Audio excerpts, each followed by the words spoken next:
میاں صاحب کے مرید جو ہے وہ کشمیری ہے، وہ گجر ہے، وہ پہاڑی ہے، وہ کشمیری ہندو ہے، وہ کشمیر کا سکھ ہے، یہاں تک کہ میاں صاحب کے آج فارم بھرنے کا دن ہے. آپ کو اسٹیج پہ کم سے کم میرے 2 سینئر ساتھی جموں کے اجے سدوترا صاحب اور رتن لال گپتا صاحب آئے ہیں، جو جموں میں کام چھوڑ کے یہاں آئے میاں صاحب کے ساتھ. کیوں؟ کیونکہ میاں صاحب کے ساتھ ایک ذاتی ان کو لگاؤ. مطلب یہ کہ میاں صاحب جو ہے وہ لوگوں کو الگ نہیں کرتے، وہ لوگوں کو جوڑنے کا کام کرتے ہیں بنا مذہب ملت، بنا اور کسی چیز کو دیکھتے ہوئے. اب آپ کو امیدوار میں اور کیا چاہیے؟ آپ کو امیدوار میں اور کیا چاہیے؟ ایماندار، محنتی، دمدار، لوگوں کے ساتھ انصاف کرنے والے. اچھا وہ لوگ جو اب یہ شوشہ کھلے عام نہیں کہیں گے لیکن دبی الفاظوں میں کہیں گے کہ میاں الطاف صاحب گزر ہیں، اس سے کون انکار کر سکتا ہے؟ لیکن میاں الطاف صاحب نے 5 الیکشن جیتے ہیں لگاتار. صحیح ہے، 5 الیکشن. 90 سے پہلے انہوں نے اپنا پہلا الیکشن لڑا. اب ان کے علاقے میں کل ملا کے گجر ووٹر جو ہے وہ 30% ہے، 30%. اگر میاں الطاف صاحب سب کو لے کے چلنے والے نہیں ہوتے، آپ کو کیا لگتا ہے یہ 5 بار لگاتار الیکشن جیتتے؟ ناممکن ہوتا نا. ایک بار جیتے، دوسری بار جیتے، اس کے بعد جو 70% آبادی ہے، اگر میاں صاحب ان کو ساتھ لے کے نہیں چلتے، وہ 70% آبادی ایک ساتھ آ کے ان کو ہرانے کا کام کرتے. نہیں ہوا. وہ اس لیے نہیں ہوا کیونکہ میاں صاحب جو ہے وہ صرف ایک قوم کی نمائندگی نہیں کرتے، وہ صرف ایک طبقے کی نمائندگی نہیں کرتے، وہ سب کو ساتھ لے کے چلتے ہیں اور سب کی نمائندگی کرنے کا یہی نتیجہ ہے. یہی نتیجہ ہے کہ آج ان کے خلاف کوئی ایک بات کرنے کے لیے جو ہے وہ تیار نہیں. اب چلیے امیدوار اپنی جگہ، اب ہم تنظیم پہ آتے ہیں. پھر اب تنظیم کا جو ہے آپ کردار اگر دیکھنا چاہیں، تنظیم کے کردار کو آپ اس طرح مت دیکھیے کہ وہ اپنے دوستوں کے ساتھ کیا رویہ اپناتے ہیں. آپ تنظیم کو اس طرح سے دیکھیے کہ وہ اپنے مخالفوں کے ساتھ کس طرح کا رویہ اپناتے ہیں. اور اس میں آپ نیشنل کانفرنس کو دیکھیے، جہاں ہمارے مخالف ہمیں کمزور کرنے پہ لگ جاتے ہیں، جہاں ہمارے مخالف ہمارے پیر کاٹنے پہ لگ جاتے ہیں، جہاں ہماری مخالف جو ہے وہ نیشنل کانفرنس سے بحث کرنے میں لگ جاتے ہیں، وہاں ہم لوگ ہیں جناب جو اپنی مخالفوں کو مدد کرنے کے لیے تیار ہوتے ہیں حالات کو دیکھتے ہوئے. کیا اس بات سے یہ PDP والے جو آج ہماری مخالفت کر رہے ہیں، کیا وہ اس بات سے انکار کر سکتے ہیں کہ ایک بار نہیں 4 بار ہم نے ان کو مدد کی، 4 بار ہم نے ان کو دوستی کا ہاتھ بڑھایا. پچھلے 10 سال میں 2015 میں جب الیکشن کے نتیجے نکلے تھے، میں تھا جس نے ایک بار نہیں، ایک سے زیادہ اس وقت مرحوم مفتی محمد سید صاحب اللہ مغفرت کرے انہیں، میں نے ان کو یہ بھیجا کسی کے ذریعے ایک سندیشہ کہ مفتی صاحب مہربانی کر کے جس راستے پہ آپ چلنے جا رہے ہو وہ جموں کشمیر کے لیے بہت خطرناک ثابت ہوگا. مت کریے ان BJP والوں کے ساتھ یہ الائنس. ہم بنا کسی شرط کے آپ کو اپنا جو ہے سپورٹ دے دیں گے. آپ کریے 6 سال حکومت بنائیے. ہمیں آپ کا راجیہ سبھا نہیں چاہیے، ہمیں آپ کی منسٹری نہیں چاہیے، ہمیں آپ کا MLC نہیں چاہیے، ہمیں آپ کے چیئرمین نہیں چاہیے، ہمیں آپ کے سیکرٹ فنڈ میں سے ایک ڈبل پیسہ نہیں چاہیے. لیکن ان BJP والوں کے ساتھ ہاتھ مت ملاؤ. نہیں مانا انہوں نے. جب مفتی صاحب گزر گئے 2016 میں اور جب حکومت بنانے پہ وہ بات چل رہی تھی، اس وقت محبوبہ مفتی جی وہ تھوڑا دیر لگا رہی تھی، اس وقت ان کی حکومت کو تھوڑا خطرہ تھا. اس وقت بھی ہم نے کہا کہ ہم حکومت نہیں بنائیں گے، نہ ہم PDP کو توڑیں گے، ہمارا کوئی ارادہ نہیں ہے. میں نے اس وقت بھی محبوبہ مفتی صاحبہ سے کہا، میں نے کہا آپ دوبارہ یہ غلطی مت کریے. BJP کے ساتھ آپ نے ایک رشتہ بنایا، دوسرا مت بنائے، اس کا خمیازہ ہمیں بہت زیادہ بھگتنا ہوگا. نہیں مانی. حالات 2016 کے آپ کے سامنے، اس وقت دودھ کی بات ہوئی، ٹافی کی بات ہوئی، بہت ساری اور باتیں ہوئی، لیکن لوگوں کا جو ہے لوگوں کی ہمدردی کی بات نہیں ہوئی. چلیے چھوڑیے اس چیز کو. آ جاتے ہیں ہم 2018 پہ.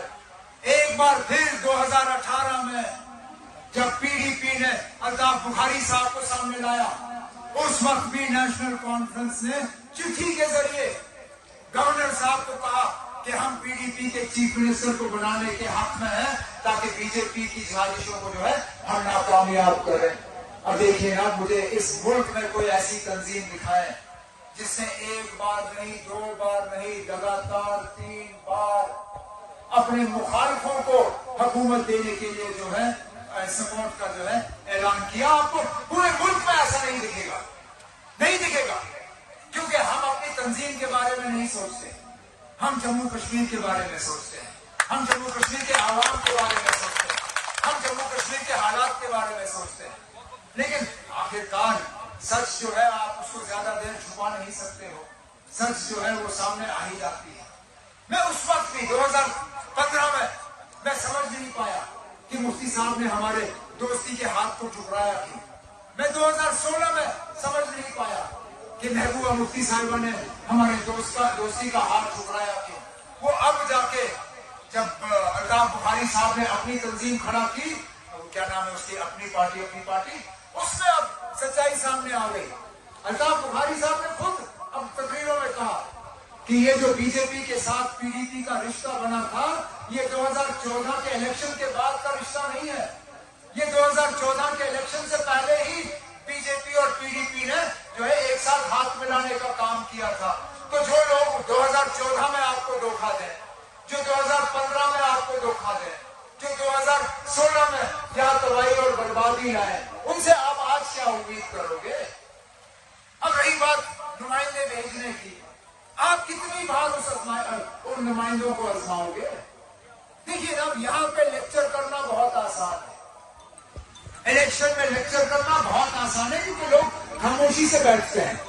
میڈیا کے سامنے، پریس کے سامنے بیان دینا وہ بھی بہت زیادہ آسان ہے، کیونکہ یہ میڈیا والے جو ہے یہ زیادہ شور نہیں کرتے، سوال تو کرتے ہیں لیکن سوال کرنے کے بعد جو ہے آپ کا جواب جو ہے یہ خاموشی سے سنتے ہیں۔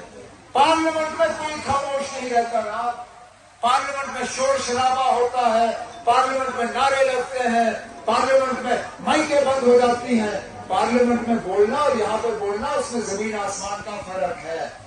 اور اس بار یہ بی جے پی والے یہ خاموش بیٹھنے والے لوگوں میں سے نہیں ہے۔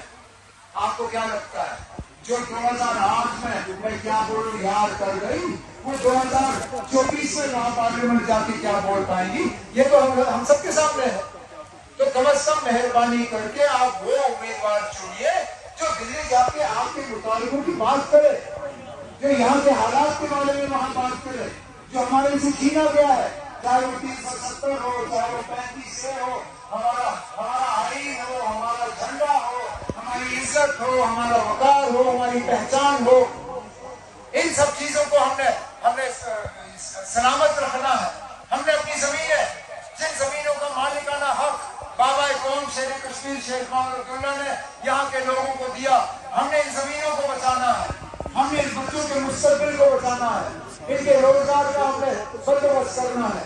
ان سب چیزوں کے لیے بہت ضروری ہے کہ آپ 7 مئی کو صحیح فیصلہ کریں، اپنے 7 مئی کو اپنے ووٹ کا صحیح استعمال کریے، اور اس بات پہ غور کریں، یہ یاد رکھیے، جو ووٹ نیشنل کانفرنس کے حل کے حق میں نہیں جائے گا، وہ ووٹ سیدھا بی جے پی کو مدد کرنے کے لیے جا رہا ہے۔ اور بی جے پی کا ہم نے بہت یہاں پہ ہم نے تباہی اور بربادی دیکھی ہے، تبھی تو بی جے پی والے اپنا امیدوار نہیں اتار رہے ہیں، کیونکہ وہ جانتے ہیں انہوں نے یہاں کے لوگوں کے ساتھ کتنا ظلم کیا ہے، وہ چھپے ہوئے ہیں باقیوں کے پیچھے۔ لیکن بی جے پی کی سازشیں جو ہیں وہ لگاتار یہاں پہ رچائی جا رہی ہیں، ان سازشوں کا ہمیں مقابلہ کرنا ہوگا۔ 7 مئی کو میری محترمانہ آپ سے گزارش ہے کہ ایک ایک ماں، بہن، نوجوان بھائی، بزرگ، آپ لوگ اپنے پولنگ بوتھ میں جائیں، بسم اللہ کریں، اور میاں الطاف اور نیشنل کانفرنس کے حل والے نشان کو کامیاب کر کے اس سیمی فائنل میں آپ لوگ کامیابی حاصل کریے، کیونکہ یہ سیمی فائنل ہے۔ اگست ستمبر میں انشاءاللہ فائنل ہوگا، فائنل میں آپ کو اپنا ایم ایل اے بنانا ہے، ایم ایل اے بنانے کے بعد آپ کو منسٹر بنانا ہے۔ اس دوران جو ہے ہاشم صاحب اور ہمارے پیر حسین صاحب ان کا الگ پروگرام ہوگا، اس اس وقت مجھے جو حسین صاحب کے بارے میں بات کرنی ہوگی، مجھے جو ہاشم کے بارے میں بات کرنی ہوگی، وہ میں اس وقت کروں گا۔ آج میں صرف اور صرف اپنے میاں صاحب کے بارے میں اور نیشنل کانفرنس کے بارے میں بات کرنے آیا ہوں، اب اس امید کے ساتھ کہ 7 مئی کو ایک کی قیمتی ووٹ آپ کا جناب میاں صاحب کے حق میں ہوگا۔ میں ان باتوں پہ آپ سبوں سے اجازت چاہتا ہوں۔ اللہ تعالیٰ آپ کو اپنی حفاظت